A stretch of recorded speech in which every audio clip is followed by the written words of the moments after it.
So hello guys, welcome back to our YouTube channel Karthik lifestyle. నేను మీ Karthik. Welcome back to another video. So guys, ఈరోజు వచ్చేసి మనమైతే Nashik district మహారాష్ట్రలో ఉండే త్రయంబకేశ్వరం మహాదేవుడి టెంపుల్ గురించి అయితే మాట్లాడుకుందాం. సో ఈ వీడియో చాలా అంటే చాలా ఇంట్రెస్టింగ్గా ఉంటుంది. సో చివరి వరకు చూడండి, ప్రతి ఒక్కరికి షేర్ చేయండి అండ్ కింద కామెంట్స్లో ఓం నమ శివాయ అని అయితే మీరైతే రాయండి.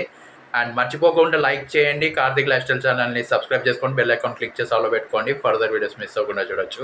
ఇంకా లేట్ చేయకుండా స్టార్ట్ చేద్దాం, పదండి. సో గైస్, ఈ త్రయంబకేశ్వరం శివుడి గుడి వచ్చేసి మనకైతే నాసిక్ డిస్టిక్ మహారాష్ట్రలో అయితే ఉంది. ఇది ద్వాదశ జ్యోతిర్లింగాలలో ఇది కూడా ఒకటి. సో త్రయంబకేశ్వరం అంటే 3 నేత్రాలు కలిగిన శివుడు అని అర్థం. సో ఇక్కడ వచ్చేసి చాలా పవర్ఫుల్ ఇది. ఎక్కడెక్కడి నుంచో భక్తులు అయితే దేవుని దర్శించుకోవడానికి ఇంత దూరం అయితే వస్తారు. వాళ్ళ నమ్మకం ఒకటే, ఇక్కడ దేవుడు ఖచ్చితంగా కోరుకున్న కోరికల్ని నెరవేరుస్తాడు, ఆయన బ్లెస్సింగ్స్ వాళ్ళ మీద ఎప్పుడు ఉంటుంది అని వాళ్ళు నమ్ముతారు.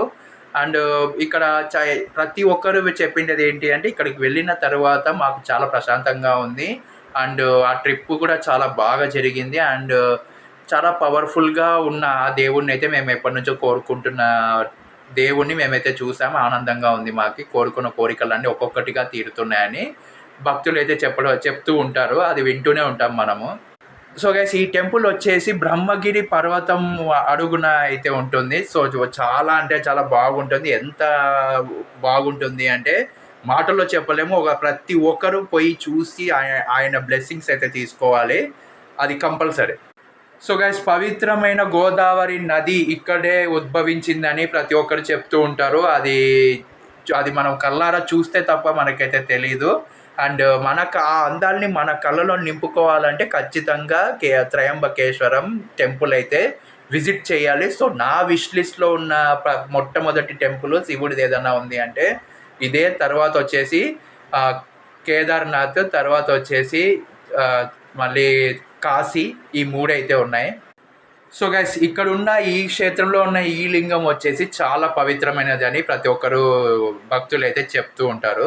సాధారణ శివలింగాలుగా ఇది ఎత్తుగా అయితే ఉండదు, చాలా డిఫరెంట్గా అయితే ఉంటుందని అయితే చెప్తున్నారు. సో అదేంటో మీకు తెలిస్తే ఖచ్చితంగా కింద కామెంట్ చేయండి. సో ఈ లింగం వచ్చేసి గర్భగుడిలో చిన్న గుంటలో అయితే ఉంటుందని అయితే చెప్తున్నారు. సో మనము మామూలుగా భక్తి టీవీలో అయితే చూపిస్తుంటారు కదా.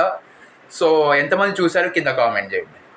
ఈ గుంటలో 3 లింగాకారాలు మనకైతే దర్శనమిస్తాయని అయితే చెప్తున్నారు. ఈ 3 రూపాలను బ్రహ్మ, విష్ణు, మహేశ్వరులను సూచిస్తాయని అయితే చెప్తున్నారు. సో ఈ వీడియో నచ్చినట్టయితే లైక్ చేయండి, సబ్స్క్రైబ్ టు మై ఛానల్.